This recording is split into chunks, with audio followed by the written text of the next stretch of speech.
Très bien. Alors, bonjour à toutes et à tous. Encore une fois, merci aux organisateurs. Donc, comme tu l'as dit, Jules, moi, je travaille dans une équipe où on s'intéresse au mécanisme de l'odorat. Et, on est 7 enseignants-chercheurs et chercheurs avec le nombre d'étudiants, il varie d'une année à l'autre, hein, mais je dirais c'est entre étudiants en thèse, hein, et post-doc entre 5 et 10. Donc, on a des projets de recherche chez l'animal, chez l'homme, et des fois des projets de recherche où on arrive à combiner les deux modèles. Je co-dirige l'équipe avec Nathalie Mandéron, que tout le monde connaît. Et puis, à travers toutes nos recherches, ce qu'on constate, c'est que l'olfaction, ça implique des processus qui sont pas souvent, pas toujours euh,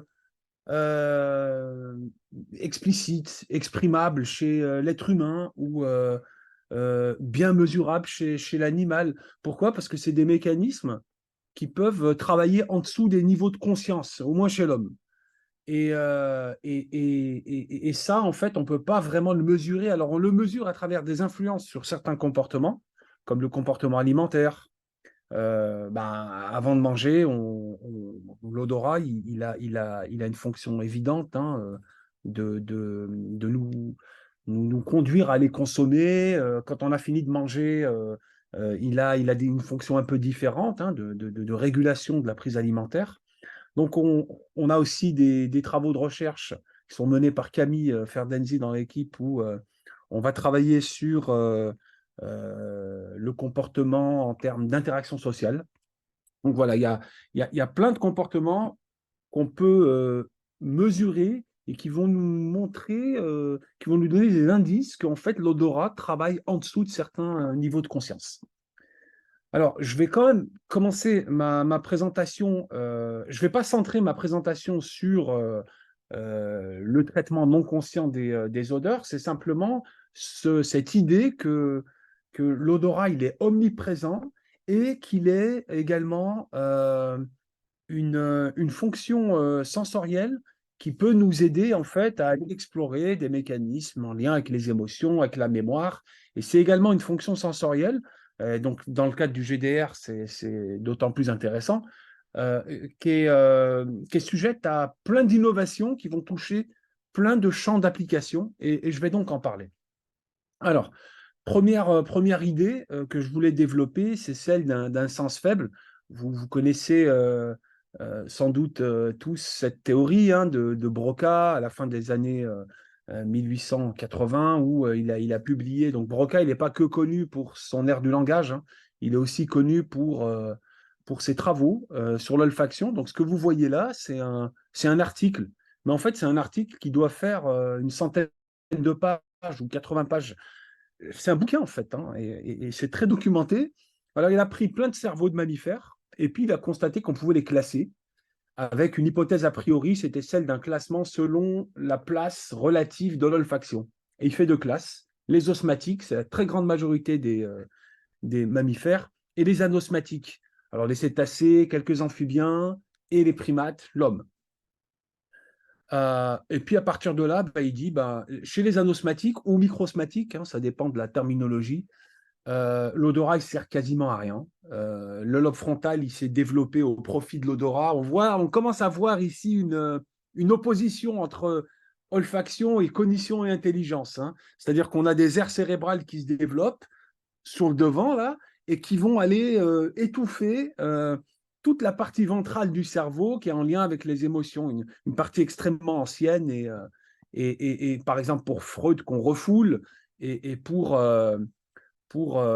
Darwin, en termes évolutifs, qui est quasiment inutile. Voilà. Alors, néanmoins, ces théories, en fait, au XXe siècle, il y a eu des travaux qui ont été menés, notamment au milieu du XXe siècle, et notamment en France, dans des laboratoires comme au Collège de France, et notamment avec l'implication d'un scientifique qu'on connaît tous, qui est Jacques Lemalien, qui était directeur de recherche, il me semble, au CNRS, et qui est le fondateur et le premier président de l'ECRO, donc en 1970. Et en fait, Jacques Lemanien, il a fait plein de travaux. Je vous invite vraiment à les lire. C'est vraiment intéressant. On peut même aller prendre des hypothèses qu'il avait testées et les tester aujourd'hui avec nos outils dernière technologie. Et en fait, ben, voilà, Jacques Lemanien, il a mis l'olfaction vraiment au centre des débats par rapport à ce qui se faisait dans d'autres modalités, l'audition, la vision. Donc voilà, l'olfaction, c'était une modalité qu'on pouvait étudier scientifiquement, qui avait son importance. Et donc des collaborateurs de Jacques Lemanien, comme Patrick MacLeod ou André Hollet, qui n'était pas un collaborateur direct, mais qui, voilà, c'est des gens qui ont construit des labos dans les années 60-70 d'olfaction en France. Et puis en parallèle, ben, il y a beaucoup de recherches qui ont été menées dans le monde, et notamment avec le tournant de la génétique. Donc dans les années 80-90, Richard Axel et Linda Buck, ils choisissent en gros cette discipline et ils ne se sont pas plantés puisqu'ils vont aller lister tous les récepteurs olfactifs, toute la famille des récepteurs olfactifs, ce qui va leur valoir donc d'avoir le prix Nobel en 2004. Et là, la lumière, elle est mise sur une discipline, sur une communauté scientifique. Donc, on commence à avoir des financements, on commence à avoir de bons étudiants, comme on a là aujourd'hui, qui s'intéressent à l'olfaction. Et bien entendu, avec le support d'associations comme SOS Anosmie ou anosmie.org, le GD Euro 3, bien entendu, on va avoir une visibilité de cette modalité sensorielle en termes scientifiques. Et puis est venue la pandémie, qui est le deuxième grand tournant. Et ça, c'est un tournant sociétal, hein, comme vous le savez tous, où là, la lumière, elle est mise sur un sens vers le grand public. Hein. Les gens, ils commencent à s'intéresser, là, vous connaissez tous, hein, c'est Google Trend, vous tapez perte odorat, puis vous voyez, vous pouvez suivre les différentes vagues Covid. Voilà. Donc, en fait, toute cette quête d'une meilleure compréhension des mécanismes de l'olfaction, ça soulève plein d'enjeux. Il y en a deux catégories, des enjeux scientifiques et des enjeux économiques. En termes de science, qu'est-ce qu'on cherche à comprendre, en fait? On essaie de comprendre la complexité du traitement neural et cognitif des odeurs. Et on va avoir un intérêt particulier pour la composante hédonique des odeurs, l'émotion, la manière dont l'émotion olfactive se traduit.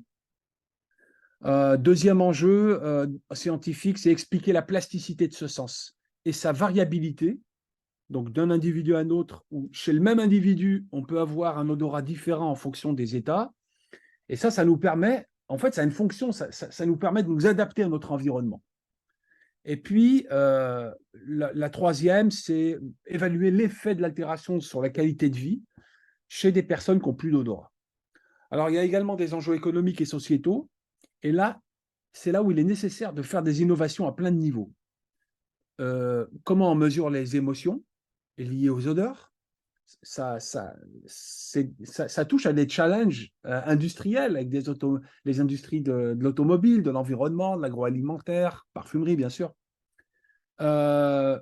Deuxième enjeu, c'est le développement technique de diffusion des odeurs. Nous, on n'a pas des stimuli qu'on peut mettre dans une carte son ou dans un écran d'ordinateur. On doit développer des techniques qui nous permettent de diffuser des molécules avec des timings bien précis, des concentrations bien précises. Et ça aussi, ça a un intérêt non seulement pour les scientifiques, mais également pour les industriels. La mise en place d'outils diagnostiques pour la clinique et de récupération de l'odorat, on en parlera aussi un petit peu. Et puis des choses un peu plus futuristes. Essayer d'imaginer, de concevoir de nouveaux paradigmes qui vont combiner l'olfaction naturelle, nos connaissances sur la biologie de l'olfaction, avec toutes les technologies digitales, ce qu'on appelle l'olfaction artificielle. Et là, on peut avoir différentes applications dont je parlerai. Alors, vous êtes tous des experts. Je me sens tout petit devant vous à vous présenter ces figures. Mais voilà, pour ceux qui n'ont pas toute la connaissance sur le système olfactif, l'odorat, c'est un sens chimique. Il y a 3 sens chimiques chez l'homme. Il y a la gustation qui nous permet de distinguer l'acide, le sucré, le salé, l'amer, l'umami. Il y a la sensibilité trigéminale, chaud-froid. Quand on a un bonbon à la menthe dans la bouche, On a l'odeur de menthe, le goût sucré, donc ça c'est olfaction et gustation. Et on a la sensation de fraîcheur. Et puis on a l'olfaction qui, elle, va nous permettre de reconnaître, de détecter des millions, peut-être des milliards, certains disent, de molécules odorantes. Voilà. Alors l'olfaction, c'est tout en haut, dans la cavité nasale, avec un épithélium. C'est un ensemble de cellules qui sont différentes, mais qui servent une même fonction. Sentir les odeurs. Voilà. Donc dans ces cellules, on a des cellules avec des récepteurs olfactifs, c'est les neurones. On a des cellules qui soutiennent ces récepteurs olfactifs, c'est les cellules de soutien. Et puis on a des cellules qui permettent un renouvellement de ces neurones, c'est les cellules basales. L'information, elle est transmise. Je vous épargne toute l'anatomie à une structure qui s'appelle le bulbe olfactif, qui est extrêmement importante. On ne peut pas vraiment l'étudier chez l'homme. On a fait des tentatives, on arrive à l'imager en IRM fonctionnel, mais en réalité, on voit juste ça s'allume pas. Pour vraiment l'étudier, il faut aller utiliser des modèles murins comme la souris, par exemple. Alors, l'olfaction, je le disais tout à l'heure, avec le prix Nobel de Buck et Axel, c'est basé en fait sur des récepteurs qui sont des protéines. Et qui dit protéines dit gènes. Donc, on a un tas de gènes olfactifs de partout dans le génome. On en a entre 300 et 400 qui sont fonctionnels. Il y en a en tout 1000, mais parmi ces 1000 gènes, il y en a 350 à 400 qui arrivent à exprimer des protéines olfactives. Je vous épargne le détail. Une molécule odorante, elle peut s'accrocher sur un récepteur, parfois plein de récepteurs. Un récepteur, il peut accueillir des molécules de manière très spécifique ou être avec un spectre beaucoup plus large. Et ça nous permet d'avoir de grandes possibilités de discrimination. Un truc intéressant et qui a fasciné la recherche en olfaction pendant des années, ça continue d'être le cas, puisqu'il y a un papier très récent dans Science qui vient d'être publié la semaine passée sur comment on fait le lien entre la chimie des odorants et la perception olfactive. Et ça, c'est un gros problème parce qu'on est face à ce qu'on peut appeler un plafond de verre lié à la variabilité perceptive. On va sentir une molécule, on ne la décrira jamais exactement de la même manière d'une personne à une autre. Ce n'est pas comme si je vous présente un carré avec une couleur rouge et je vous demande c'est quoi cette couleur. Vous n'allez probablement pas me dire jaune ou bleu. Vous allez me dire quelque chose comme rouge. Mais en olfaction, ce n'est pas pareil. On n'arrive pas à avoir une perception qui est hyper stable. Et donc là se pose le gros problème de la relation entre le stimulus et le percept. Ce n'est pas vraiment le stimulus. Le problème, c'est vraiment le percept qui est extrêmement diversifié pour une même molécule. Mais néanmoins, on arrive avec des techniques en collaboration avec nos collègues informaticiens à Lyon. On a développé des algorithmes qui permettent en fait de générer des règles. Non pas une seule règle, hein, une molécule, c'est une odeur, mais avoir un ensemble de règles qui peuvent prendre en compte cette variabilité. On l'a fait par exemple pour l'odeur du jasmin. Je vais vous épargner les détails techniques. On pourrait y revenir pendant les questions si vous voulez. Voilà. Ensuite, on peut aller dans le cerveau. Dans le cerveau, on va aller explorer les réseaux. On ne va pas aller au niveau cellulaire, mais on peut avoir une résolution de l'ordre de 3-5 mm. Donc, on peut rentrer dans le cortex piriforme, l'amygdale, et essayer de voir à quoi ça répond exactement. Est-ce que ça répond à des variations d'intensité ou de caractère agréable, désagréable? Et ça, donc, on l'a montré avec mon collègue Arnaud Fournel, où on voit que, par exemple, des structures comme l'amygdale, quand on sent une odeur, l'amygdale, elle va voir son activité modulée plus en fonction des composantes trigéminales de cette odeur. Est-ce qu'elle est irritante ou pas? Est-ce qu'elle est piquante ou pas? Le cortex piriforme antérieur, eh bien là, on montre que c'est plutôt en fonction des familles chimiques. Le cortex piriforme postérieur, c'est plutôt la perception. Alors, pas forcément que la qualité, c'est quelque chose qui va englober la familiarité de l'odeur, le caractère hédonique. C'est, on va dire, une dimension multidimensionnelle, si je peux me permettre, un attribut multidimensionnel. Voilà. Alors, on peut aller plus loin. Il y a des travaux qui ont été menés dans l'équipe donc des travaux coordonnés par Nathalie Mandéron, où on a un peu participé, où on a montré en fait chez l'animal et chez l'homme que les odeurs, elles n'activaient pas que le système olfactif. Elle pouvait aller plus en profondeur dans le cerveau et elle activait le système de récompense. Alors, je vous ai parlé de variation. Donc, la variation, c'est quelque chose qui est omniprésent en olfaction. Et ce qui nous intéresse, c'est essayer de comprendre ces facteurs de variation. Pourquoi une odeur, elle est agréable pour quelqu'un, désagréable pour un autre, pourquoi elle est décrite florale par une personne, fruitée par une autre. Et là, on peut mettre le doigt sur plusieurs familles de facteurs de variation, le genre, le vieillissement, la satiété, la gestation, la génétique. Je vais vous donner quelques petits exemples qui ont été étudiés dans l'équipe. Alors d'abord, les connaissances sémantiques. Dans cette étude, par exemple, cette odeur, c'est le trans-2-hexénylacétate. Le trans-2-hexénylacétate, c'est... Imaginez que vous avez une banane, mais qui est plutôt verte, euh, et vous grattez la peau. Eh bien, c'est cette odeur-là. Ce n'est pas vraiment l'odeur de banane. Et en fait, on l'a présenté à des individus, on leur présente une première fois, on leur demande de dire si c'est agréable ou pas. Les personnes, elles disent plutôt agréable, hein, entre 5 et 6 sur une échelle de 1 à 9. On leur représente, alors ça baisse un peu, mais ce n'est pas significatif. Et puis, ça, c'était le groupe contrôle. Donc, ça ne bouge pas. Voilà. Chez le groupe test, on fait la même chose. On présente l'odeur. Ben, c'est à peu près pareil que le groupe contrôle. Mais la deuxième fois, on dit, tiens, c'est de la banane. Juste le label banane, ben, il a des effets dramatiques, en fait, sur la perception. Donc ça nous informe sur les mécanismes qui sont impliqués dans la modulation de la perception olfactive, mais ça nous donne aussi des indices de la manière dont on doit concevoir une expérience, on doit rédiger les consignes. Il ne faut pas dire à la personne ce qu'elle va sentir. Sinon, la perception, elle est complètement modifiée. Et au passage, on a également fait des études en IRM fonctionnel où on a montré que ces effets du label, ils avaient des influences sur l'activité du cerveau quand on sent des odeurs, et notamment au sein du cortex orbitofrontal. Alors, on entend beaucoup parler de l'effet de la culture.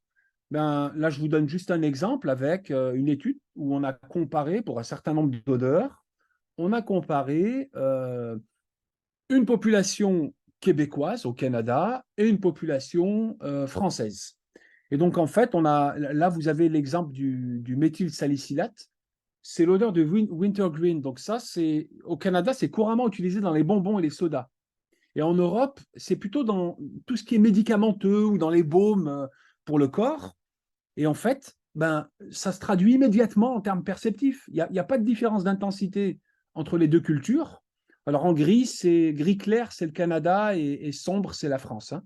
Mais on voit bien que le caractère comestible, il est complètement opposé entre les deux pays.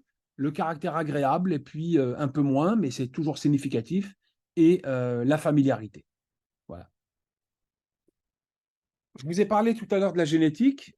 Qui dit génétique de l'olfaction dit nos amis de Toulouse, Denis Pierron, avec qui on a collaboré sur cette molécule qui est très connue aussi, la bêta-ionone, dont on connaît le récepteur qu'elle active. Donc, c'est le OR5A1, et ce récepteur, il est polymorphique. Il va avoir plusieurs formes, hein, soit allèle AA, soit les allèles AG ou GG. Et en fonction du génotype qu'on va avoir, eh bien, on ne va pas percevoir cette odeur de la même manière. À tel point qu'il y a ce génotype-là, la forme AA, on est quasi anosmique, on ne sent pas l'odeur. Alors, et si on a le génotype GG ou AG, alors là, on va sentir l'odeur et on va la décrire avec bien on va la percevoir, et on va pouvoir la décrire avec des concepts, hein, des termes sémantiques bien spécifiques. L'état physiologique, ça c'est une étude de ma collègue, hein, Camille Ferdenzi, où on a montré en fait que cette molécule, c'est une molécule acide qui est présente dans la sueur humaine, hein. Je vous épargne le terme parce que je ne m'en souviens pas, mais en termes techniques, nous on l'appelle le HMHA. Et si on la présente à des femmes qui sont à différents stades de leur cycle menstruel, ce qu'on constate, c'est que les femmes qui sont dans leur phase fertile l'aperçoivent comme étant plus intense. Donc là, on tient quelque chose entre le cycle menstruel et la perception des odeurs corporelles. Alors, Jules l'a dit, on s'intéresse aussi tout à l'heure dans l'équipe aux pertes olfactives. durant le vieillissement et liées à d'autres causes. Alors, ces pertes, je vais vous les redéfinir, hein. L'état normal, c'est l'anormosmie, une perte totale anosmie, une perte partielle hyposmie, et puis on va avoir des pertes un peu d'ordre qualitatif.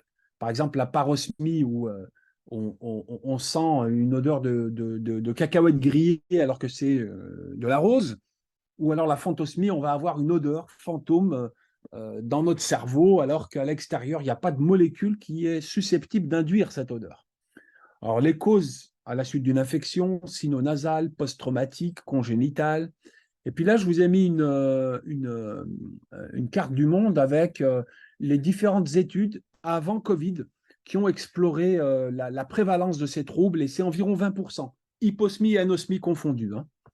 Avec la Covid, on est monté à 50% de personnes Covid positives qui ont une perte d'odorat. Mais 95% d'entre elles vont récupérer dans les 3 à 6 mois. Voilà. Donc, ce 20%, il va augmenter, mais pas de manière dramatique. Mais il va augmenter un peu parce qu'on a beaucoup de personnes qui sont, je ne sais pas si on peut dire guéries du Covid, hein, je ne sais pas s'il y a une manière de dire, enfin des paramètres qui permettent de dire si on est guéri, mais en tout cas, qui conservent des symptômes à long terme, hein, comme l'anosmie.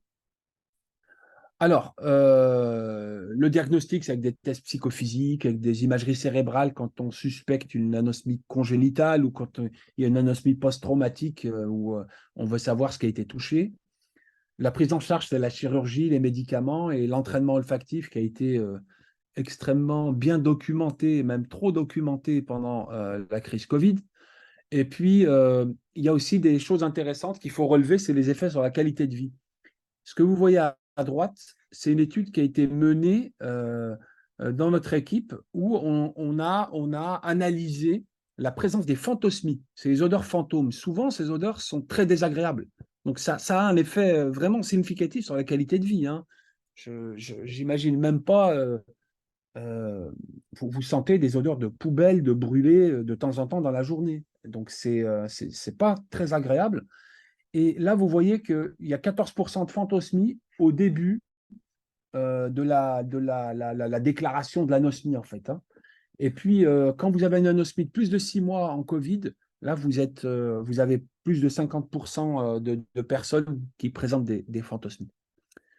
Alors, dans ces études-là, on montrait également que les patients dont l'odorat est altéré sont plus susceptibles d'accidents domestiques, de présenter un taux de dépression plus élevé. Alors ça, le taux de dépression, c'est pas que nous.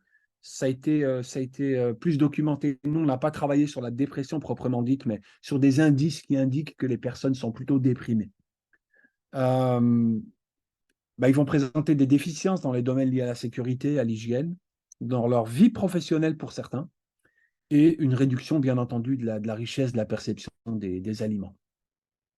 Alors, je le disais tout à l'heure, parfois on peut tenter d'utiliser, de mettre en œuvre une méthode qu'on a développée ou d'utiliser un modèle théorique qu'on a développé en matière d'olfaction pour en tirer un avantage pratique. C'est de là que naissent les innovations. Et dans notre équipe, on tente, hein, de transformer certains résultats scientifiques en innovations qui vont toucher à plusieurs domaines, hein, le bien-être, les arômes, l'environnement, les parfums, l'automobile, les technologies numériques, le diagnostic en termes cliniques. Et ça se traduit avec des collaborations avec des industriels ou des régions, des projets qui sont financés par la région, par les SAT, le CNRS ou l'Europe. Je vous donne quelques exemples. On a par exemple travaillé sur la mesure des émotions olfactives, hein, depuis plusieurs années, et on n'a pas développé, mais de temps en temps adapté certaines techniques qui étaient utilisées dans la modalité visuelle ou auditive. On les a adaptées à l'étude de l'odorat, comme par exemple la mesure des émotions faciales en réponse à des odeurs ou la réactivité physiologique. On a également travaillé sur des méthodes qui permettent d'accéder aux émotions faciales exprimées par des odeurs, mais chez des populations où c'est très difficile d'avoir leur description verbale, comme des autistes, ou des personnes avec autisme, pardon. Et ces techniques-là d'analyse automatique, elles fonctionnent, mais il faut les utiliser que quand on n'a pas d'autre choix. parce que leur fiabilité, elle est pas aussi élevée que les techniques comportementales ou physiologiques que j'ai citées auparavant. Même si la physiologie, il faut vous assurer vraiment que vos capteurs ils sont fiables et que notamment pour certains indices comme la réponse électrodermale, vous avez vraiment une réponse. Nous, on montre par exemple que chez certaines populations, il y a 50% des gens qui ne répondent pas de manière spontanée à la mesure d'indices comme la conductance cutanée. Donc, vous pouvez analyser le signal comme vous voulez, vous n'aurez pas de signal qui est dépendant du stimulus, en fait. Alors, ma collègue Nathalie Mandéron et moi-même, on a aussi travaillé sur des indices un peu plus comportementaux, comme le temps passé dans un environnement, et puis les comportements moteurs liés à l'odeur. Donc là, on est vraiment dans le comportement et dans l'analyse comportementale semi-automatique, où on essaye de voir s'il y a des différences entre des odeurs qui seraient plutôt agréables et des odeurs qui seraient plutôt désagréables. On a également la possibilité d'analyser le comportement, mais avec un indice un peu plus subtil qui est lié au flairage des sujets. Donc, on met des canules avec un capteur de débit qui va permettre de mesurer le débit inspiratoire, qui est le reflet du flairage des personnes. Et puis, on a également des projets en lien avec les techniques de diffusion d'odeur et notamment avec notre ingénieur de recherche Marc Thévenet, avec qui on travaille tous les jours pour améliorer ces diffuseurs d'odeur qu'on appelle olfactomètres, hein, qui sont utilisés non seulement en recherche fondamentale, mais également appliqués et puis avec des projets de digitalisation, de contrôle à distance des odeurs qu'on n'a pas encore mis en œuvre, mais qui pourraient voir le jour un de ces quatre. Voilà. Dernier projet dont je voulais vous parler, c'est le diagnostic et la rééducation de l'odorat. Il y a plusieurs tests qui sont à disposition, des tests avec des stylos, avec des cartes. Au laboratoire, on a développé des tests avec des flacons pour diagnostiquer l'anosmie d'une personne, par exemple, ou avec des cartes. Et très récemment, on a transféré ces technologies vers une nouvelle technologie qui est au centre de la thèse d'Erwan Moussi. C'est un travail qu'on mène, qui est coordonné en fait par Marion Richard, hein, notre collègue dans l'équipe, et qui a pour but de faire passer des tests un peu du test au labo vers un test qu'on puisse faire à la maison en autonomie sur des plateformes connectées, on va dire. Voilà, dernier projet dont je voulais vous parler, qu'on mène dans l'équipe, c'est un projet où on souhaite développer une preuve de concept de prothèse olfactive. C'est un projet qui a trois étapes, non, on va dire trois gros enjeux. Le premier, c'est de comprendre les processus biologiques de l'olfaction, bien entendu. Le deuxième, c'est développer des capteurs et des stimulateurs qui pourraient mimer ces processus biologiques. Et le troisième défi, c'est de connecter ces capteurs et ces stimulateurs chez des personnes qui n'ont plus d'odorat pour savoir si, grâce à cette preuve de concept, on pourrait les aider à détecter leur environnement olfactif. Voilà, on m'a dit de faire court, on m'a dit 20-25 minutes. Je ne sais pas si je suis dans le bon timing, mais voilà, c'est ma conclusion. Donc l'odorat, premier point, c'est d'une importance capitale pour les êtres humains, ce n'est pas un sens mineur. Depuis la nuit des temps, je ne vous en ai pas parlé, mais on pourrait faire une heure sur l'histoire de l'odorat à travers les temps. Ce que vous en tirerez, c'est qu'il a tout le temps aidé à distinguer le danger du plaisir et qu'il a également été, on va dire, très utilisé dans le marquage, entre guillemets, du statut social des personnes. Voilà, notamment chez les Romains ou chez les Grecs. L'odorat, en fait, il s'adapte constamment aux changements sociaux et culturels.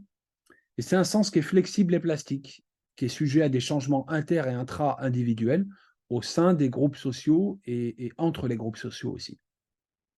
C'est un sens qui peut être utile à l'étude d'autres fonctions, comme les émotions, la mémoire, le langage. Et vous l'avez deviné, c'est un peu mon dada. C'est un sens qu'ouvre la porte à plusieurs formes d'innovation. Des innovations qui peuvent impacter le tissu économique, hein, en développant des nouveaux produits et potentiellement des services pour améliorer l'état de santé, la qualité de vie, le confort, la sécurité des personnes. Voilà. Je vous remercie pour votre attention et je suis disponible pour répondre aux questions. Merci Moustapha beaucoup pour cette présentation qui couvre vraiment bien l'évolution et les grands enjeux de l'olfaction aujourd'hui. C'était vraiment très intéressant. Du coup, oui, on peut passer, je pense, aux questions. N'hésitez pas à mettre vos questions si vous en avez dans le chat ou éventuellement à lever la main, allez du petit bouton là, on pourra vous donner la parole. J'ai vu Yep. 3 questions Ouais, dans le c'est chat. ça. Tu veux que je les reprenne? Ouais, je veux bien, je veux bien. Donc, il y a Char qui demande à propos des percepts et de leur diversité, est-ce que l'info collectée se fait à travers le langage? Sur quels échantillons de personnes se fait l'étude et quel lien avec la sémiologie? OK. Donc, ben, oui, c'est à travers le langage, mais c'est à travers des méthodes qui doivent être bien calibrées. Donc, nous, on ne sait pas trop faire. Enfin, moi, je ne sais pas trop faire. Donc, moi, je pose des questions un peu bateau. J'essaie de poser toujours la même question aux personnes. Qu'est-ce que vous avez senti? Comment? Etc.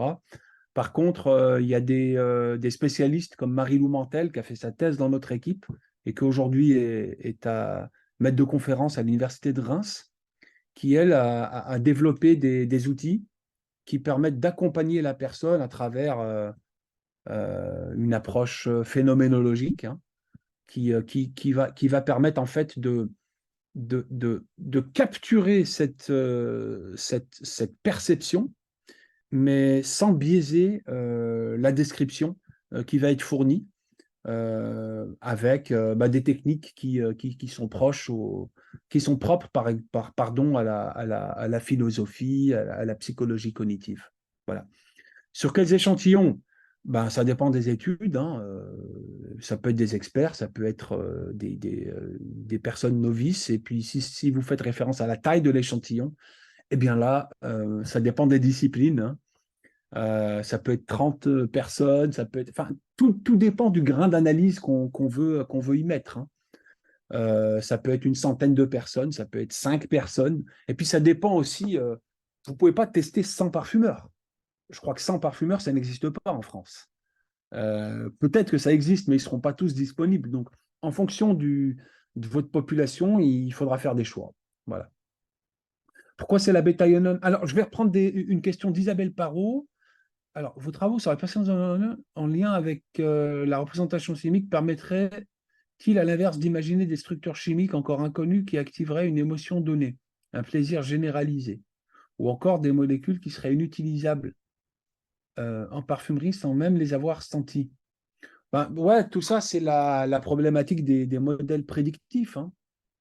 Euh, moi, c'est pas que j'y crois pas beaucoup. Je pense on peut se lancer là-dessus. Il y a des gens qui sont là-dessus, hein. Et d'ailleurs, toutes les personnes qui publient sur cette relation entre la structure et le percept, ou tout ce qui n'est pas publié chez les industriels, euh, montrent bien qu'il y a un fort intérêt là-dessus à essayer de comprendre si on peut prédire la perception, une perception spécifique sur la base d'un trait chimique.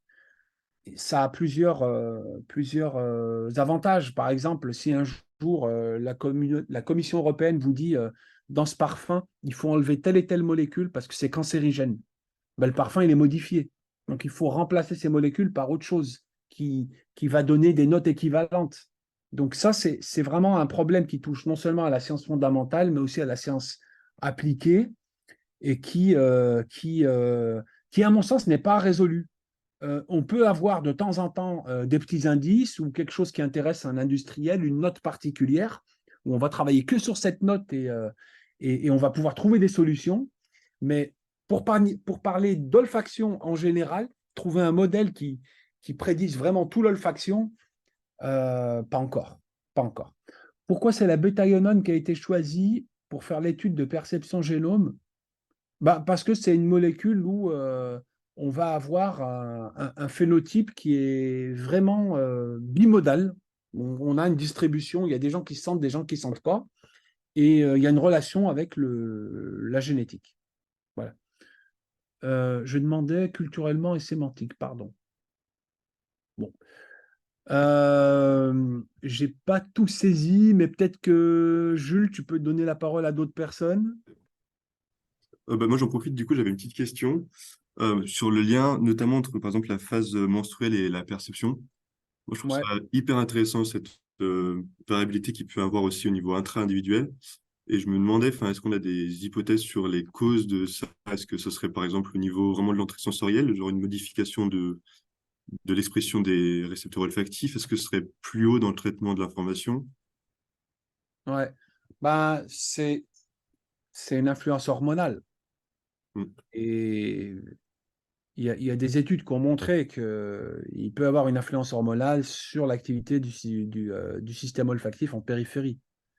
Et donc je ne sais pas exactement en termes perceptifs comment ça va se traduire, parce qu'on ne sait pas où la perception commence, hein. Mm. Euh, la perception, elle commence, voilà, il y en a qui la localisent dans le cerveau, il y en a qui pensent que le récepteur olfactif, c'est déjà la première phase de perception. Donc, je, je vais te donner un exemple. Par exemple, chez la femme enceinte, au premier trimestre de grossesse, on a beaucoup de témoignages, mais c'est plus que des témoignages, c'est documenté scientifiquement, où l'odeur elle est plus intense, elle est plus désagréable. On ne connaît pas exactement le mécanisme, mais on pense que c'est hormonal et que ça permet en fait à la maman d'éviter de consommer des aliments qui seraient avariés. Et donc, qui dit avarié dit odeur nauséabonde ou quelque chose d'avarié, en fait, il va se décomposer chimiquement. Et ça, notre nez, il est capable de détecter. Et donc, en fait,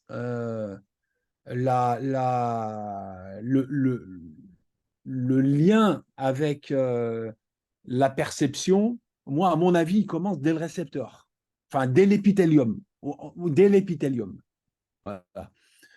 Maintenant, je suis sûr qu'il y a des travaux qui ont été menés. Il y en a des travaux sur les effets de la gréline, notamment au labo, hein, et puis en lien avec ce qu'a fait Raj Gurden aussi. Je crois que c'est dans la même publi où ils ont montré ça. Des influences hormonales sur la périphérie du système olfactif, elles sont montrées maintenant. Pour te dire le mécanisme exact sur le cycle menstruel, je ne sais pas. Je ne sais pas, mais je parierais sur une influence périphérique.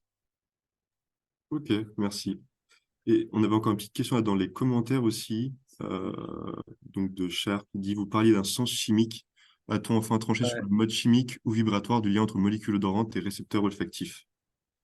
Ouais, alors Charles, moi je ne veux pas aller trop là-dedans parce que c'est un, c'est un, on va dire un débat qui n'est pas un débat pour 99% de la communauté scientifique.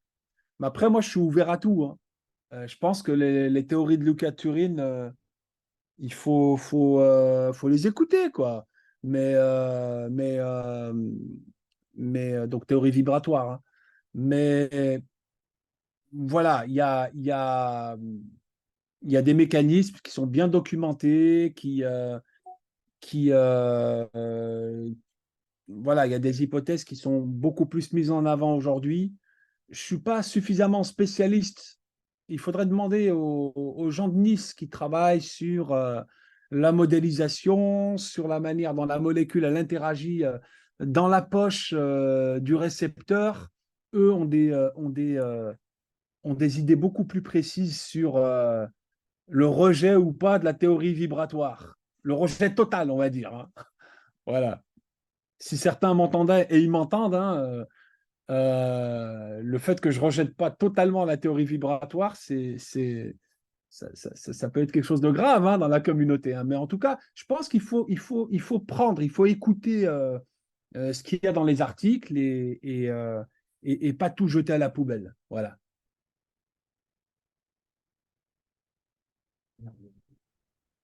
Du coup, on avait une question de Léa Alves qui dit, les différences de perception des odeurs entre les hommes et les femmes sont entièrement expliquées par les différences hormonales ou d'autres facteurs sont impliqués? Ah, aucune idée. Il y a des revues de questions là-dessus, hein. Il y en a une de Doty sur la différence homme-femme. Après, ben ouais, hormonal, on pense à ça en premier, mais il y a peut-être des effets aussi cognitifs qu'on ne maîtrise pas.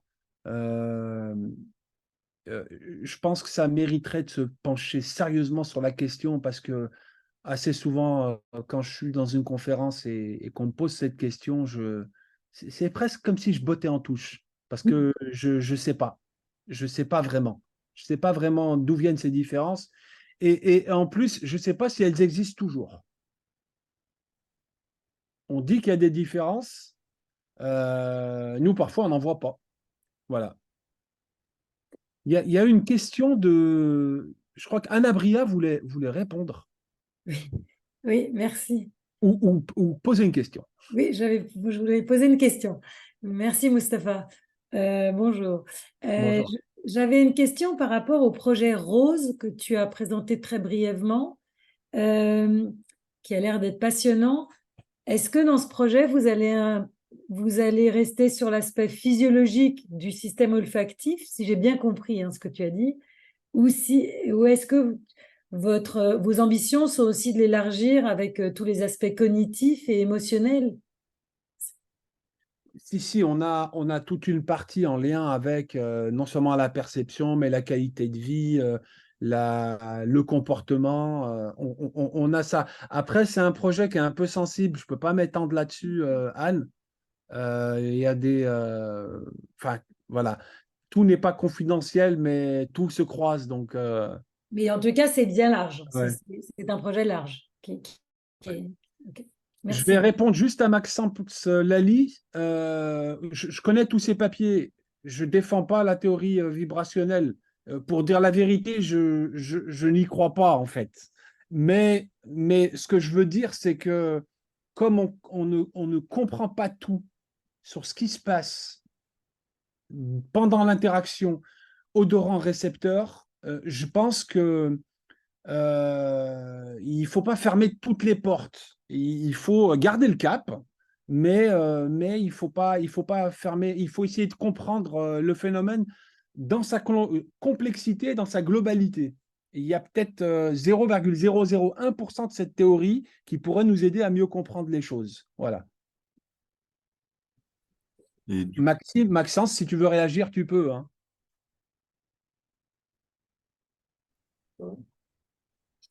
ok, si Maxence ne réagit pas, je pense qu'on peut aller sur la dernière petite question de iPhone. Il nous dit la plus grande perception olfactive durant la phase de grossesse n'est-elle pas une biologie primitive de protection de la mère pour son alimentation afin de protéger l'enfant qu'elle porte? Ouais, en fait, tout à l'heure, je ne vais pas développer jusqu'au bout l'idée, mais ouais, effectivement, si la mère, on ne veut pas qu'elle mange quelque chose d'avarié, c'est pour protéger l'embryon et ensuite le fœtus. Et c'est pour ça que ça, globalement, hein, c'est pas une règle qui est à 100%, mais ça, ces effets de la grossesse, c'est sur 3 mois, sur le premier trimestre. Et puis après, ça revient à la normale. Voilà. Le premier trimestre, c'est le plus sensible hein, en termes de grossesse. Donc, ouais. Donc effectivement, c'est pour protéger le nouveau-né. Ouais, ouais. D'accord. Eh bien, sur ce, je pense qu'on va pouvoir clore ce webinaire. Merci encore à Mustapha d'avoir accepté de venir Ben, faire merci à cette vous, hein. présentation. Super organisation, vraiment très bonne idée. Voilà, merci. Et merci donc, à toutes les personnes qui étaient présentes aujourd'hui. Et on se retrouve le mois prochain pour un nouveau webinaire. Et donc, bonne journée à tout le monde. Merci, au revoir.